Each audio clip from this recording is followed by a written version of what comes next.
Hey, what's up guys, it's Red here with this video. I'm also releasing this video on Monday and not Tuesday because I don't want to instantly date this video since next chapter might just, ruin this video. But anyways, you all voted for this, so here it goes. Next poll, sometime soon after this video.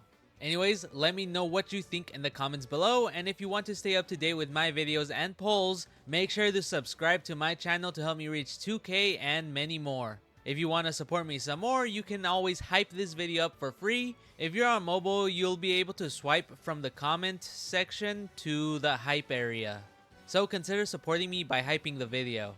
However, if you want to support me some more, become a channel member for some cool perks. Anyways, let's just begin. By the way, this is a video assuming you're all caught up with the manga. I got a comment saying that I should put a spoiler alert, so even though this is about the final villain of part 2, I'm just adding a spoiler alert. Anyways, I'm actually going to start off with the characters that I don't personally believe will be the final villain, but what if? So the least likely one, in my opinion, is the Control Devil. Whether it's Nayuta or a new Control Devil, I don't think they're gonna be the final villain. It's just pretty easy to understand this. I doubt anyone believes that the Control Devil will be the final villain again. But I do believe that we'll get another Control Devil appearance during part 2. I mean, it's the Four Horsemen. I literally don't believe that we'll go through all of part 2 without having them all together at the same place. Like, the only times they've technically been together is at the end of the Falling Devil arc with Nayuta, Death, who was known as Fami at the time, and Yoru, who was unconscious, but whatever. And now, in the current arc, we have Yoru, the real Fami, and Death. And as much as I want Nayuta to come back, there is a big chance that it's just gonna be a new Control Devil. But maybe Nayuta is one of the Death Devil's pawns. Who knows? The next one I have is the ever elusive Devil. Now, they haven't appeared, nor have they been mentioned by any of the other characters. Only Fujimoto has mentioned this because Feyre's Eye, Power and Jolene's voice actress, asked Fujimoto about the Devil, and he said he couldn't answer it at that point. So the reason why I'm putting it here is, even though it could be a very important devil in the story, I'm not putting it up high in terms of being the final villain, simply because we just don't know what it does, nor have we heard more about it outside of a name. The next potential villain is Fami, the real Famine. So, will she be the final villain? No. She could be a total surprise villain, but I don't see Fami doing anything to make her the final villain. While I think that she has higher odds than Control, Fami just isn't really that important to be a final villain in my opinion. We just haven't seen her do anything but be a devil version of Kobeni and be a pawn for Death. The next one might actually be a curveball. It's Barem, alone or with the help of the Fire Devil. I personally don't believe that the Fire Devil is impressive enough to be the final villain by themselves. So basically, choosing Barem to be the final villain is pretty crazy. I mean, he got consumed by Pochita, which technically also means that flamethrowers are erased. Well, I have two options. Barem somehow gets thrown back up by Pochita and he becomes the final villain through different circumstances, but that one's kinda lame. So what if that wasn't the real Barem, but a fake created by the Fire Devil? I mean, come on. Flamethrower hybrid, Fire Devil, match made in heaven. Or in this case, hell. The Fire Devil has already sowed some seeds about Denji having to make a choice, and Barem has forced Denji to make choices. It's pretty simple. So what if we find out that flamethrowers still exist? Then the characters realize that Barem wasn't Eden, but tricked everyone by working in the shadows with the Fire Devil. And the only reason we haven't seen Barem transform is because the Barem we've been seeing is a fake. Then we get to see that the Fire Devil upgraded Barem's devil form to be much stronger than it used to be. Maybe Barem consumed a part of the Fire Devil, kinda like how Santa Claus did it with the Darkness Devil. Anyways, Barem has been a cockroach throughout the part. It wouldn't surprise me if he turned out to be the final villain, but it really isn't my top pick. I can totally see him doing something to take advantage of the situation, especially with his connection with Death, and how he worked with her closely and was the one to probably kill Yoshida and Nayuta. So finally, I'm moving on to the big three. The three, yes, three candidates that could potentially be the final villain in my opinion. But before we get into it, let me know in the comments below who you think will be the final villain, and make sure to leave a like and subscribe if you're enjoying the video so far. Anyways, the first one I'm going to be talking about might be a surprise, as it isn't a person or a devil, but a collective. The National Devil Extermination Public Safety Commission, or just Public Safety. That is right. A lot of people just seem to disregard public safety as a main force throughout part 2. They're one of the three forces who want to use Chainsaw Man's powers to erase devils and their concepts for their personal gain. At this point in the story, public safety is my number 2 at potentially being the main villain. Now, why does public safety get this spot? Well, they've been an antagonistic force throughout the entirety of part 2, especially during the Aging Devil arc. This arc shows us how corrupt public safety is and how they would rather serve those at the top who have all the power and not the people. They seem to have a noble cause, but they were willing to sacrifice 10,000 children so that old age gets erased. It's obvious that public safety is using the goal of erasing certain concepts to make a better world as a guise for those at the top who are just selfish people who want to keep all the power to themselves. However, their plan does sound kind of familiar, doesn't it? Oh wait, they want to use Chainsaw Man to erase certain devils to make a better world, just like Makima. I've said this before in this public safety video, go check it out after this one, but Makima was essentially groomed by public safety and the Japanese government to get the goal of making a better world without devils / bad things. However, Makima knew about Chainsaw Man's true power while public safety didn't. But when public safety found out about Chainsaw Man's true power, they simply just adopted Makima's plan. Public safety inspired Makima, and Makima inspired public safety. It's clear that public safety still wants to be a major player in the game. Like, did you guys forget that public safety made Yoshida blow himself up? It's clear that they're still doing something and working in the shadows and are about to try something. Public safety is just smart enough to let the Death, Famine, and War Devils and Chainsaw Man fight amongst themselves until they tire themselves out for public safety to go in for a clean sweep to try to get Chainsaw Man. However, because they're, the bad guys, I don't think their plan will work out all that well. Public safety is simply just biding their time before they strike because they know that they're outclassed by every devil that's there, and they also probably have another primal devil they could make a contract with. Not to mention that they have the future devil, so they could predict what could happen or something like that.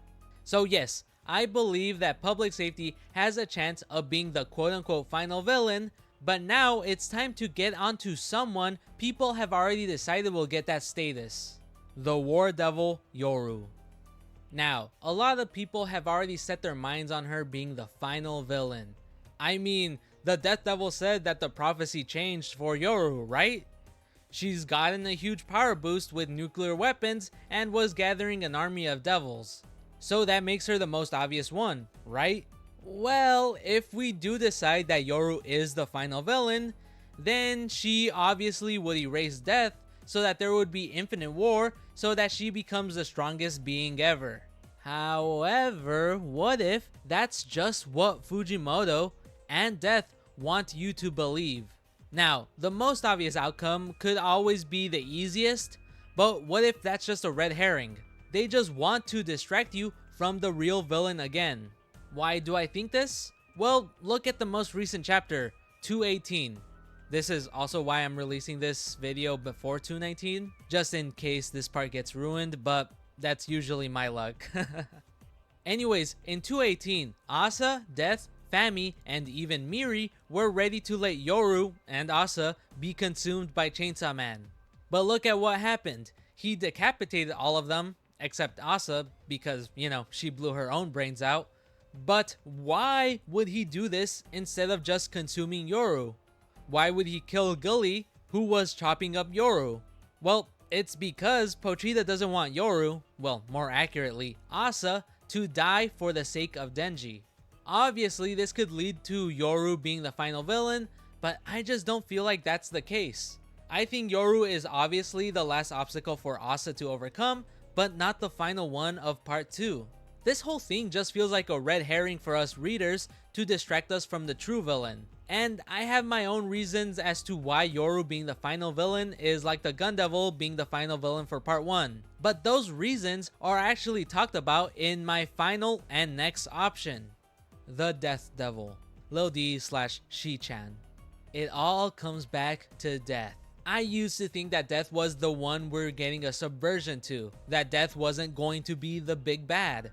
But now that I've thought about it, she's my number one option. Like, come on, this whole arc and the previous arcs have made us comfortable with death. The series has made us think that Yoru is the most suspicious one, but I think it's death.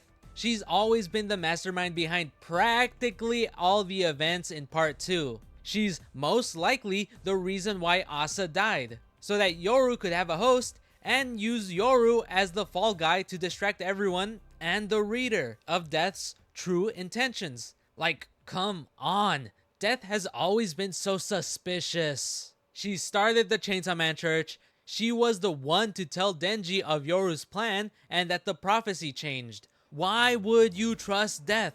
Never trust a devil. Devils always lie. Well, not really, but you get what I mean. Death could just be saying that to manipulate the others and Denji. Death is still hiding her true intentions and goals.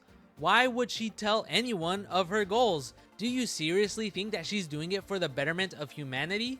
So did Makima. Devils have a messed up sense of what's good and bad. You shouldn't trust Death. Fujimoto has made her goofy and passive so that you don't suspect Death of anything. It's just as he's always done with Death. We don't know what game Death is playing. Let's look at some recent chapters. Like when Yoru first appears in chapter 215, Death offers Yoru to turn her, Chainsaw Man, and Fami into weapons as long as Yoru lives in hell. But we've been told that devils can't make contracts with each other. So what's stopping Yoru from just turning them into weapons and doing whatever the hell she wants? Obviously, that is not Death's plan. It's something Fujimoto is doing to stop us from suspecting her. She's playing mind games with the characters and readers. Like in chapter 218, she's now asking Chainsaw Man to eat Yoru. Why would she do that? Didn't she say that the prophecy changed because of Yoru gaining power? If that's the case, erasing Yoru will only revert the prophecy back to before, unless the prophecy never changed or never existed. I believe that Death is planning on doing something and we're only being made to be comfortable with her because that's what Fujimoto wants us to do. I think that Death really did want Yoru to turn Pochita into a weapon because I believe that if the strongest devil wanted Chainsaw Man as a pawn, she would have done so already, even before Pochita met Denji. I believe that Pochita just can't die. Maybe he's the living / life devil or something else. Chainsaw Man can't die, which is why Death can't make him into a pawn. Not only that, but we see that some pawns don't always follow orders as well. So Yoru turning Chainsaw Man into a weapon would make it possible for Death to use his erasing powers for her benefit, assuming that Death can't make Pochita into a pawn. It's just so clear that Death is still planning on doing something and that all the Yoru stuff is misleading us to make us trust Death. I don't think Death is as innocent as people make it out to be, and I think that she's the one with the highest potential of being the true final villain. It's just another subversion of expectations, because originally we thought that Death would be the final villain, but with Yoru acting and gaining power, we're now meant to believe that Yoru is the final villain. Just like how it happened with part 1, with us believing that the Gun Devil would be the final big bad until Makima took the role of the true final villain. However, because it already happened in part 1, the true subversion of expectations would be that the Death Devil is still going to be the real final villain. Though, one final thing that I'd like to add is that I think that there's a chance that there isn't just one final villain, but multiple vying for Chainsaw Man's true power. Like Public Safety, Yoru, and Death are all the final villains, in which Denji will ultimately have to make a choice, just like how Fire said. But I think that in the end, Denji will have his cake and eat it too, and choose his own path. And that's all I have for today. And make sure to let me know what you thought of it in the comments below. If you want to show me that you really did enjoy this video, why not leave a like and subscribe? If you do so, it actually lets me know that you truly did enjoy this video. Also, remember to hype up this video for free and let this video grow to reach more people. I'd really appreciate it. And if you want to support me some more, why not super chat me / give me a dono in the comments below. Or become a channel member like Demencia, who is currently being joined by McJCave18. Let me know if I pronounced it right. And while you're a tier 1 member, I have decided that for your first time appearing in a video in the member section, you get a full shout out. So shout out to Angel Valenzuela. Thank you guys for becoming members and for supporting my channel. So if you want to appear in this section of the video and get a shout out, why not become a channel member? You don't need to do it, but it will help me out a lot. So join up for $2 for tier 1 members and $3 for tier 2 members. However, if it's your first time checking out my videos, make sure to check out my older videos if you haven't done so already. Also, make sure to follow me on Twitter for absolutely no reason. So yeah, thanks for watching.